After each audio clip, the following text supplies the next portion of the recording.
সবাই মিলে ডান্স করছিল, দেখতেই পাচ্ছ। সৌরভ, আমার পিসিরা, ভাইরা, আমার যে ভাইয়ের বউ সে করেনি, আমরা দুজন ভিডিও করছিলাম দাঁড়িয়ে দাঁড়িয়ে। তার উপর ডান্স করার না কারণ হচ্ছে এটাই, এত ভীষণ গরম লাগছিল, একটু হাওয়া বাতাস দিচ্ছিল না, আমার মনে হচ্ছে পুরো বডি জ্বলছে। তাই আমি আর ভাবলাম নাচানাচি করে লাভ নেই, নাচানাচি করতে গেলে আমার আরও গরম লাগবে, আমি ওই জন্য নাচানাচিটা বাদ দিলাম, ভাবলাম পরের বার করবো। বাট যারা নাচছিল খুব সুন্দর নাচছিল, তার সঙ্গে আমার ফ্যামিলি যারা ছিল তারাও ভীষণ ভালো নেচেছে। সৌরভের প্রায় সোনাঝুরির এদিকে প্রোগ্রাম থাকে, তাই আমার জন্য টুকটাক জিনিস নিয়েই যায়, তাই আমি তেমন কিছুই কিনিনি।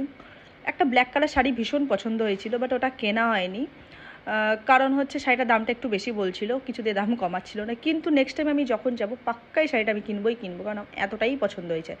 তারপর একটু ঘোরাফেরা করলাম, আর তারপর চলে আসলাম এখানে খাবার খেতে। হোটেলটার নামটা ঠিক আমার মনে নেই, একটু দূরে।